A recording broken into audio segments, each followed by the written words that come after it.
بسم اللہ الرحمن الرحیم نحمدہ و نصلی علی حبیبی الکریم۔ سورہ بقرہ کی آیت نمبر 220۔ فی الدنیا والآخرہ وَيَسْأَلُونَكَ عَنِ الْيَتَامَى قُلْ إِصْلَاحٌ لَهُمْ خَيْرٌ وَإِن تُخَالِطُوهُمْ فَإِخْوَانُكُمْ وَاللَّهُ يَعْلَمُ الْمُفْسِدَ مِنَ الْمُصْلِحِ وَلَوْ شَاءَ اللَّهُ لَأَعْنَتَكُمْ إِنَّ اللَّهَ عَزِيزٌ حَكِيمٌ۔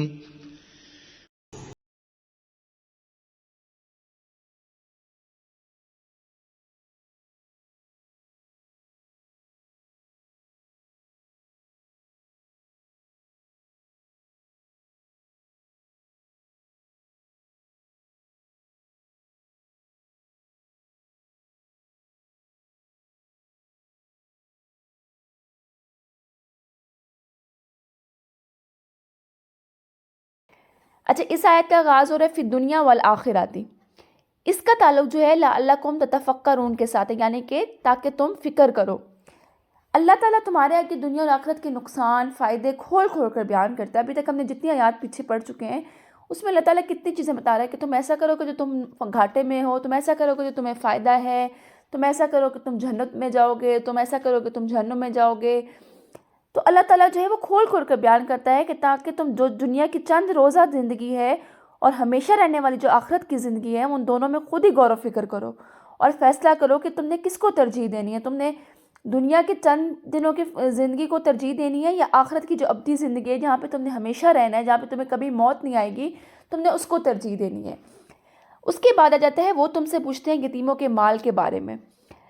اس آیت کا شان نزول یہ ہے کہ سیدنا عبداللہ بن عباس بیان کرتے ہیں کہ جب یہ آیت، کون سی آیت؟ اور یتیم کے مال کے قریب نہ جاؤ مگر اس طریقے سے جو سب سے اچھا ہو، سورہ انعام میں یہ آیت ہے، ٹھیک ہے؟ اور یہ آیت بے شک جو لوگ یتیموں کے اموال ظلم سے کھاتے ہیں وہ اپنے پیٹوں میں آگ کے سوا کچھ نہیں کھاتے اور وہ عنقریب بھڑکتی آگ میں داخل ہوں گے، سورہ نساء میں یہ آیت ہے۔ جب یہ دو آیات نازل ہوئیں تو جن لوگوں کے پاس یتیم تھے انہوں نے اپنا کھانا پینا یتیموں سے الگ کر لیا، اور اگر یتیم کے کھانے سے کوئی چیز بچ بھی جاتی تھی تو وہ اسے اسی طرح سنبھال کے رکھ دیتے تھے، یہاں تک کہ وہ چیز جو ہے وہ یتیم خود ہی کھاتا تھا یا پھر وہ چیز خراب ہو جاتی تھی۔ جب یہ صورتحال دیکھی تو حضرت عبداللہ بن رواحہ نے حضرت محمد صلی اللہ علیہ وسلم سے عرض کی کہ اگر یتیم کے مال کی حفاظت کی نظر سے نہ اس کے اولیاء جو ہے اپنے کھانے کے ساتھ ملا لیں تو اس کا کیا حکم ہے؟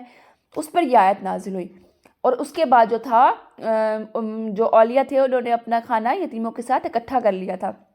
دیکھیں اس ٹائم کے لوگوں میں کتنا خدا کا خوف تھا کہ ایک آیت نازل ہوئی اور ان کے دل میں اتنا ڈر بیٹھ گیا ان کے دل میں کہ اللہ تعالیٰ اس چیز پہ ہماری پکڑ نہ کر لے کہ ہم ان کے بچے ہوئے کھانے میں سے بھی کچھ کھا لیتے ہیں، تو انہوں نے اپنا کھانا بھی الگ کر لیا تھا۔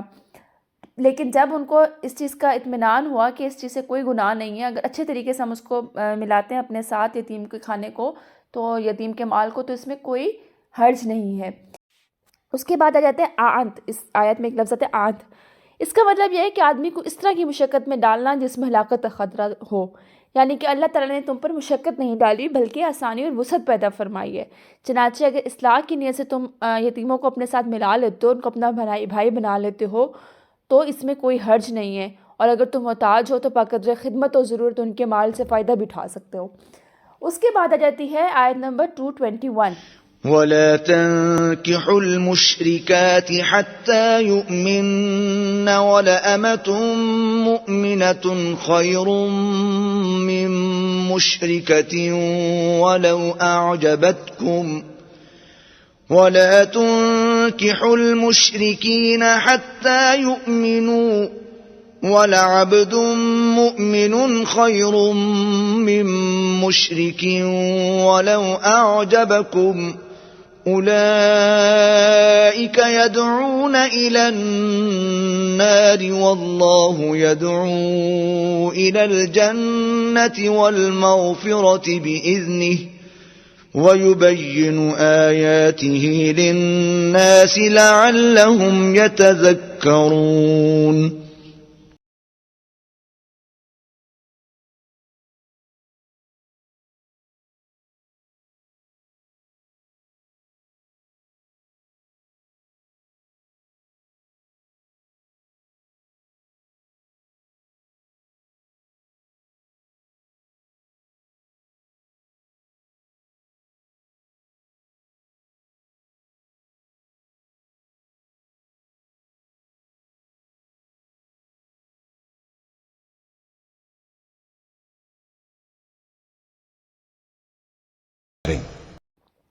اچھا، اس آیت کے شان نزول یہ ہے کہ حضرت مرثد غنوی جو تھے ایک بہت بہادر شخص تھے.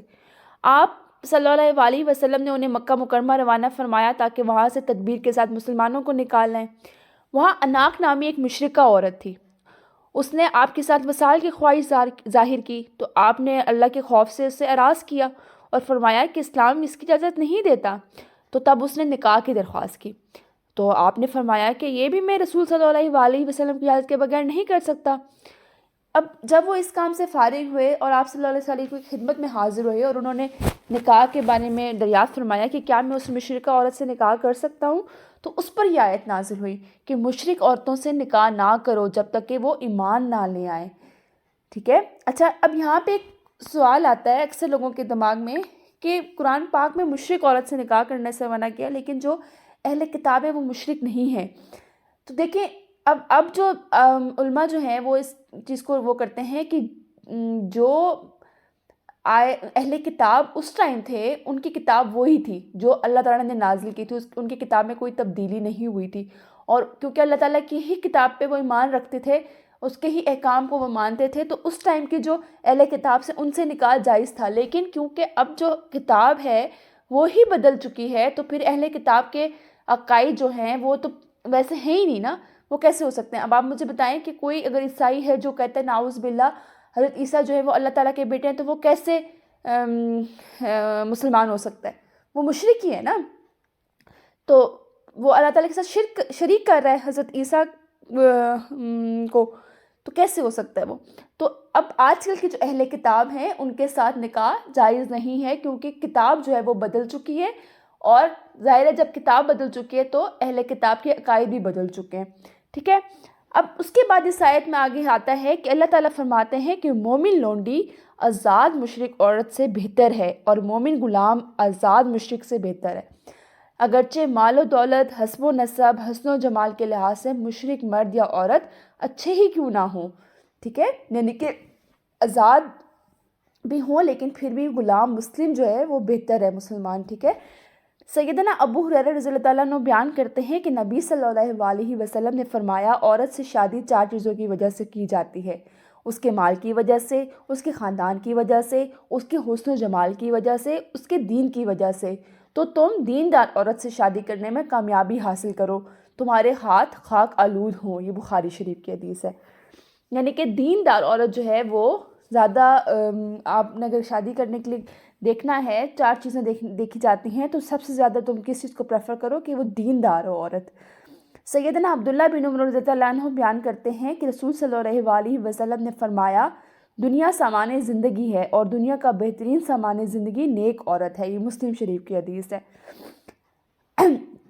ایسا کیوں ہے کہ اللہ تعالیٰ نے مشرک عورتوں سے نکاح کرنے سے کیوں منع فرمایا؟ ایک تو سب سے بڑی بات ظاہر سی بات ہے عقائد ڈفرینٹ ہے تو ان کا نکاح نہیں ہو سکتا، تو اللہ نے کیوں اس چیز کو منع فرمایا؟ ایسا بھی تو ہو سکتا تھا نا کہ اللہ کہتے کہ بھئی نکاح جائز ہے، ٹھیک ہے، اس کا اپنا دین تمہارا اپنا دین. ایک تو نسل خراب ہوتی ہے. ٹھیک ہے. دوسرا جو مشرک مرد اور عورت کے ساتھ نکاح کرتا ہے اگر کوئی مسلمان مرد اور عورت، تو ظاہر ہے وہ اس کو اپنی طرف راغب کریں گے نا، اپنے دین کی طرف راغب کریں گے، وہ تمہیں دوزخ کی طرف بلائیں گے، ان کی صحبت سے تمہیں نقصان پہنچے گا. تو اس لیے اللہ تعالیٰ نے قرآن میں سیدھا منع کر دیا کہ تم مشرک عورتوں سے نکاح مت کرو جب تک کہ وہ مسلمان نہ ہو جائے. وہ تمہیں اپنے دین کی طرف بلائیں گے جو کہ تمہیں جہنم کی طرف لے کے جائے گا، جبکہ اللہ تعالیٰ جو ہے تمہیں جنت اور بخشش کی طرف بلاتا ہے. اللہ تعالیٰ چاہتا ہے کہ تمہارا مقام اچھا ہو، اور اپنی آیات کو اللہ تعالیٰ کھول کر بیان کرتا ہے کہ تاکہ تمہیں نصیحت ہو. دیکھیے کتنا خوبصورت ہم جب قرآن کو سمجھ کے پڑھتے ہیں تو ہمیں کتنی پیاری پیاری چیزیں پتہ چلتی ہیں، اور ہمیں زندگی کے ہر مسئلے کا حل پتہ چلتا ہے کہ کس طرح سے چھوٹا سا مسئلہ ہوتا تھا اور آپ صلی اللہ علیہ وسلم سے جب صحابہ دریافت کرتے تھے تو آپ صلی اللہ علیہ وسلم کو کس طرح اللہ تعالیٰ قرآن میں کے ذریعے بتاتے تھے کہ اس کا یہ حل ہے اور اس کا یہ حل ہے. اچھا کو ہم یہیں پہ اینڈ کرتے ہیں. انشاءاللہ نیکسٹ لیسن کا ہم اگلی آیت سے آغاز کریں گے. جزاک اللہ خیر کثیرا.